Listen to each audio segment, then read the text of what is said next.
Watch this video if you want to save potentially thousands of dollars. So it's no secret that video games are expensive. I mean, full price games now are $60 to $70.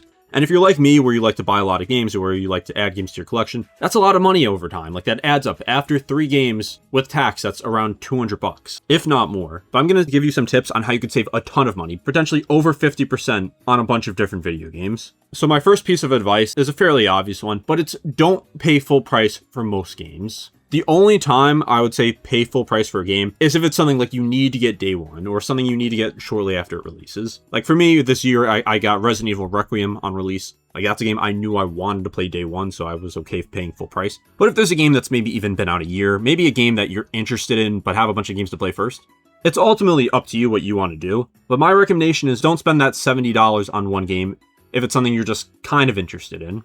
Even if you're looking to get a new game to play, find some games that are maybe a few years older that you can find cheaper. For me, I have like 90 physical Switch games. Probably around 10, maybe 15 at the most are games I paid full price for. Same with PS4 and PS5, I probably have close to 100 games, something like that.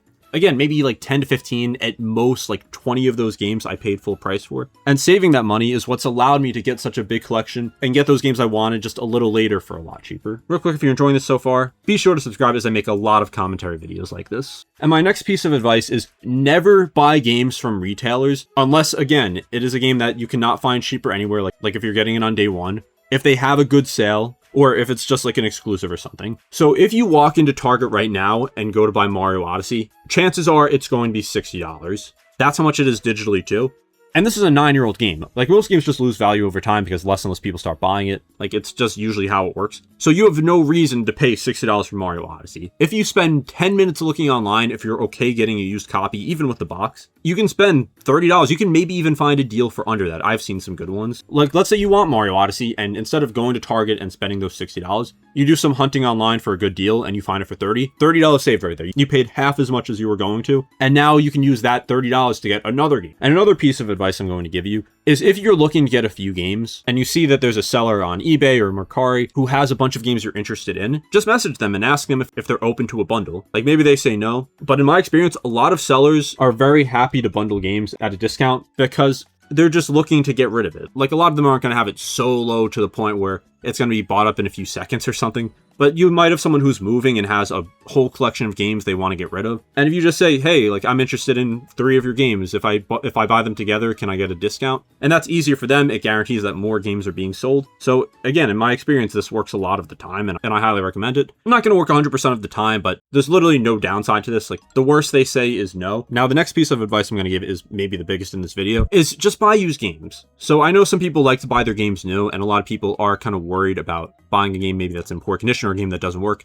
And that is a risk. Like there's no getting around that can happen. But as someone who's bought, I don't even know how many games from individual sellers on eBay or other selling sites, it's almost always been a good experience. Like I buy the game, it comes exactly as I bought it, it works. And it's possible that maybe the game comes and doesn't work. And yeah, that sucks. But a lot of these platforms are actually very good about protecting your purchase. Like if it doesn't arrive, if you get the wrong item, if it doesn't work, most of them are very good about helping you get your money back. Like there was a time I ordered a game on eBay and it just didn't arrive. And I got my money back by just simply following like a report on the website, and it was that easy. But I'd say probably 95% of the time, the games come relatively on time, in the condition I expected, and they work. Also tying into this and a couple other things I've said in this video is when you buy from people on eBay or other sites like this, you're usually buying from just a regular person. Like you're not buying from someone who's an expert on video games. You're not buying someone who's like, this is their livelihood selling video games. So a lot of times they may have prices listed a little lower. They might just be wanting to get these games out. Because if you, for example, you go to a used game store or retro game store,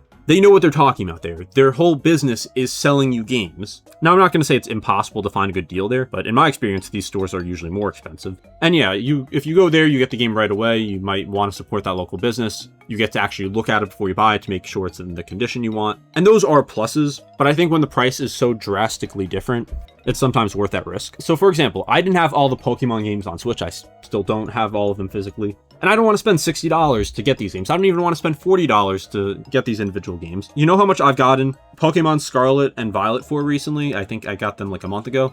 I got them for $36 combined. I found a new listing. I messaged the seller asking if there could be a discount for bundle, and I got them for $18 each. Brilliant Diamond and Shining Pearl, I actually bought these from 2 different people, but Brilliant Diamond, I think I got for like 15 bucks. Shining Pearl, I got for probably around 20. Because if you just look hard enough, you'll find these deals. And if you're just willing to be a little patient on getting some of these games, you're more likely to strike a good deal. Like, I think in the past few months, like some of the games I've been getting, I've probably spent less than half what it would cost to get these games, like from a Target or something. And even just being patient and trying to find these good deals and actually messaging the sellers, I haven't spent the going rate for a used game, like at least for a few months probably. Like almost all the games I get are well below even the use rate according to price charting. And I'm not saying that to flex, I'm just saying that to encourage others to just try and find these good deals. Because especially with a lot more people getting digital games or only wanting to buy digital games, unless you're on Steam, maybe, you're spending more money. Like, physical games are almost always cheaper. And that's why Sony wants to get rid of physical games, because they don't want there to be a secondhand market where you can get these good deals. They want to control it. Like, everything I'm telling you in this video,